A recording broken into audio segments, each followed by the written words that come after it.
Hi everybody, hopefully you can hear me, but I don't have high hopes.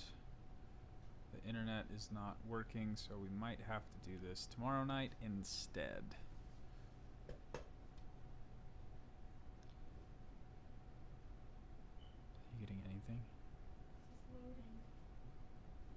Oh. The lighting's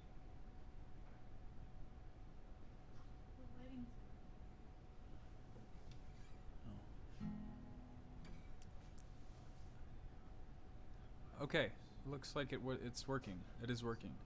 I can hear myself. and it might be slow because of my internet. It doesn't know.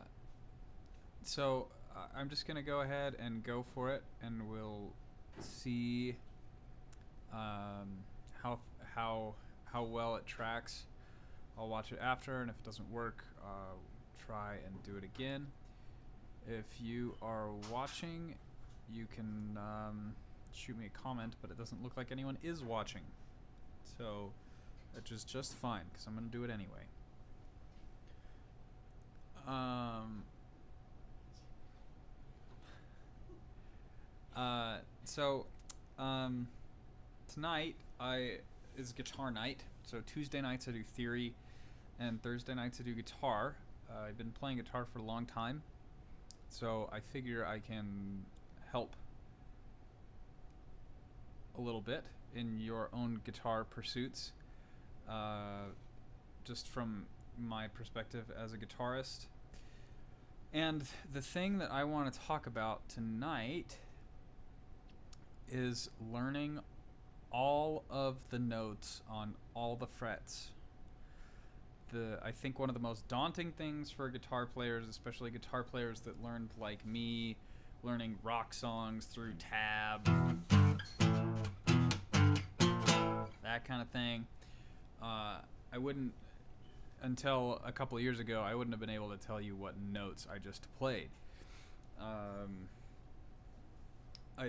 This obviously creates a lot of issues. It makes it really, really hard to read music, and I think is the main reason why guitar players have such a very deservedly bad reputation for being horrible sight readers. It also stops you from understanding theory, and I think, well, understanding theory on your instrument in a way that makes it more accessible to you than if you didn't know.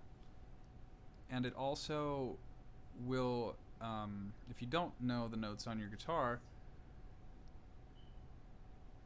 I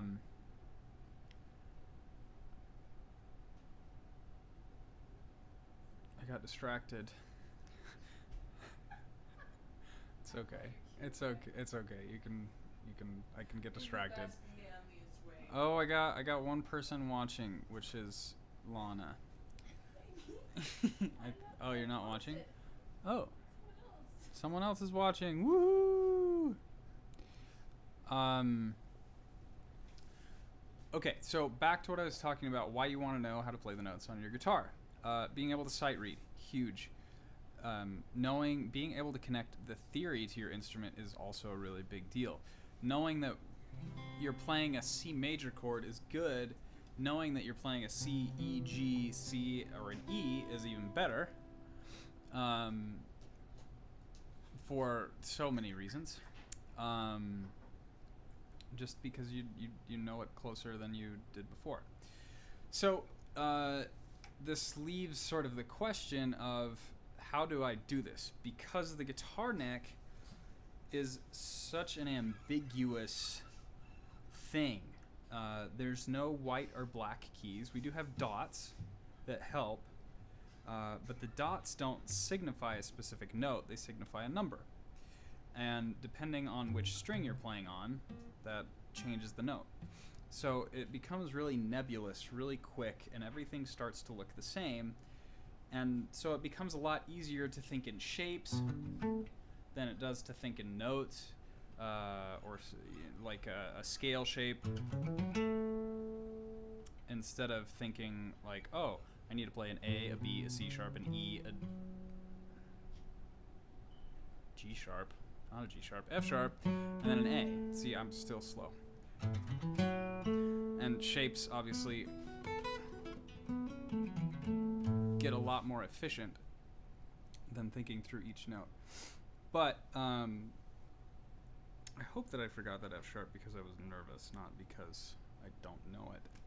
So anyway, what I want to do is I want to teach you an exercise you can sort of use to chip away at learning all of the notes on the guitar neck. And I got this exercise reading Julian Lodge's 12 Observations about the Guitar. It's published in John Zorn's book Arcana. I don't know which volume, but it's in one of those. And so the exercise is that you pick a note and you play that note in every place you can on the guitar. So if I take C, for example, I play it everywhere that I could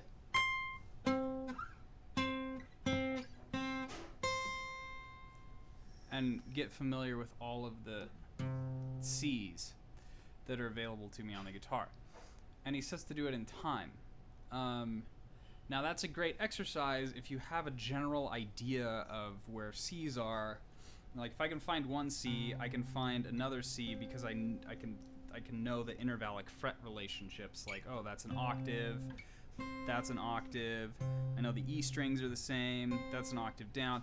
Anyway, it's a lot of deduction, and if you're not too familiar with the guitar, that's really, really hard. So what I've done is I made a PDF, some sheet music that has every single note that you can play on the guitar organized in the circle of fourths. I'm not gonna throw it up on the screen because I don't know how. But what I will do is talk you through how I organized it. And if you want a copy of the PDF, just let me know.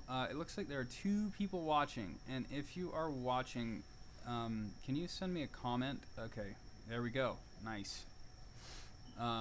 Kip can hear me. So this is how I've organized it. This note learning exercise for the guitar. So the idea, back just to refresh the idea, is to be able to, you want to pick one note and play every single octave and fret of that note that you can on the guitar. And so the easiest way to divide that up for me is to do it per string. So I'll stay with C, it's a great note. And I'll teach and I'll show you how I would walk through playing every C in this really ordered fashion. So I'm going to start with my lowest E string, so I can only play C on this string. And then I have to maximize it, so I have to play all the C's that I can.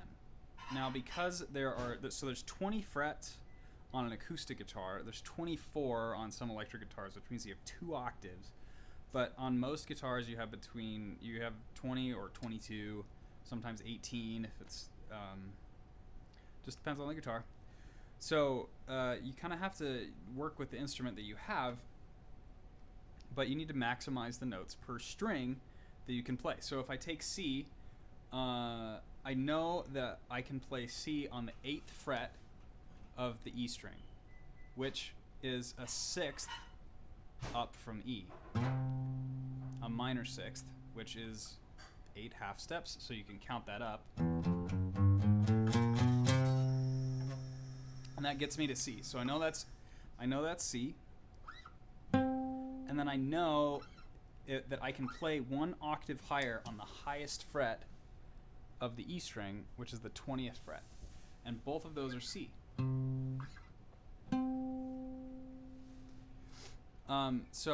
And I know that I can't play it an octave lower because I can't go 12 frets down. I can only go 12 up. So that means I've got the 2 C's that exist on my E string. Now I'm going to move to my A string, where because I've got the E string down. So I know that C is on the 3rd fret of the A string, and if you don't know where C is, you can count up 3 half steps, a minor 3rd from A. And then I have to ask myself, can I play this an octave higher on this string? And the answer is yes, I can play it on the 15th fret. So now I've got 2 strings worth of notes.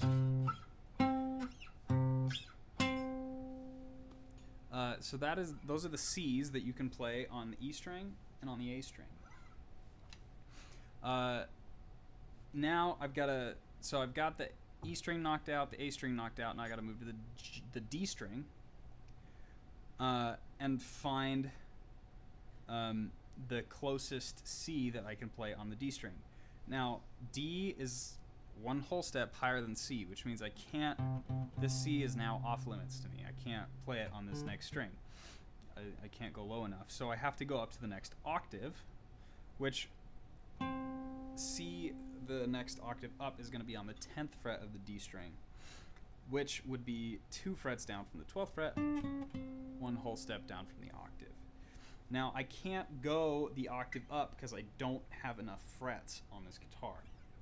So that's the only C that I can play on my D string. Now I'll move on to the G string. I can play C on the 5th fret, and I can play this the octave up on the 17th fret. On the B string, I can play it on the 1st fret and on the 13th fret.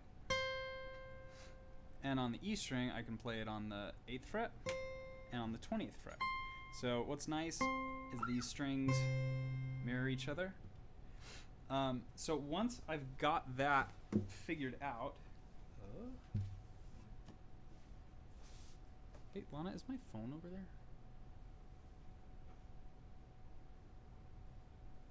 Can you see if it's on the table?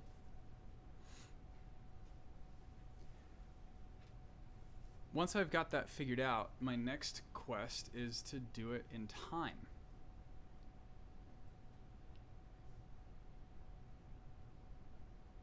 So I'll turn on a metronome here.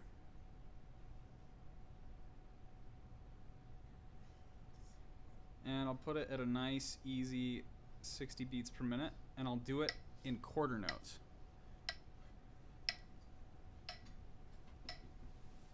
And I'll start on the E string and just work across the strings and play every C that I can in time. So C,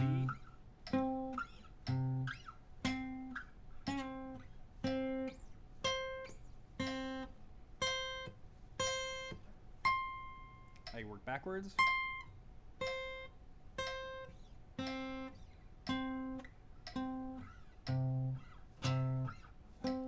That was not very clean.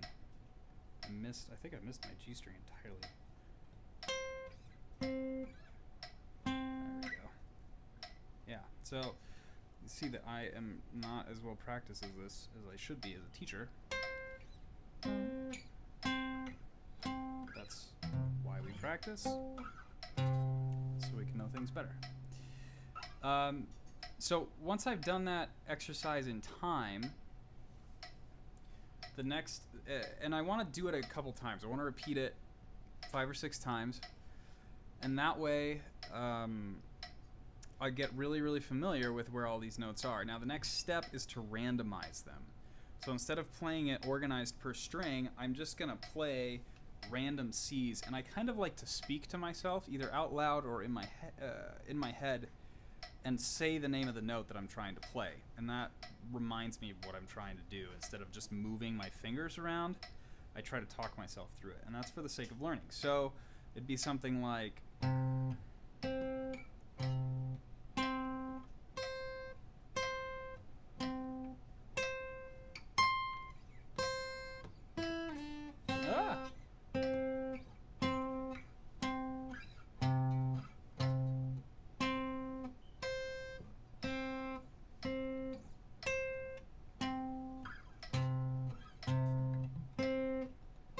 and I can try and find all of these different patterns.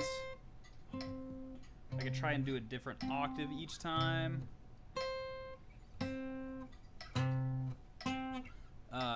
So doing that in time, will help you make the connection of looking for the note on the guitar, doing it randomly, so it's not as patterned, and that comes in a lot of handy when you're reading music or when you're playing arpeggios. So that's kind of the thing that I wanted to go over tonight. Short and simple, but you do that with all 12 notes. So what I'd suggest you do is you pick 2 or 3 notes a day, and with those 2 or 3 notes, you go through that exercise. And if you are, depending on your skill level and where you're at on the instrument, it might be best for you just to start by familiarizing yourself with the more rigid picking the note on the string. What I mean by that is sticking to what I said. Just playing it on the E string, then the A string, then the D string, then the G string, then the B string, then the E string. Just sticking with that for 1 or 2 weeks until you get familiar with playing all of the notes like that in that order, just so you can know that you're not missing any. That's why I like the string approach, is because nothing falls through the cracks. You're playing every note that you can. And there's usually 9 to 11 ways that you can play each note on the guitar, which is a lot of ways. That's a lot of ways. There's 5 middle C's. That's a lot of ways to play middle C on the guitar. On other instruments, it's usually just 1 key. The piano is 1 key. If you're playing it on like a clarinet, there's 1 fingering for it. I'm sure there's alternate fingerings on wind instruments, but you understand that there's the idea is that there's a lot of ways to play the notes, and organizing them can help you keep track of it.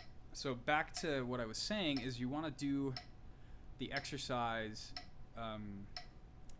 Maybe if you're more new to reading notes in particular, I would definitely suggest just getting familiar with what the notes are, and doing it in time. Metronome kind of sounds nice, but we don't need it on. And then beginning to randomize the notes as your third step, and doing it in time. Doing all 12 notes in one day would be pretty overwhelming, I would think. I usually do 2 notes a day. It's just a warm-up that I do. I'll just go through and do 2 notes, and that's something I've been doing for a couple weeks. So yeah, that's the exercise. That's how you'll get.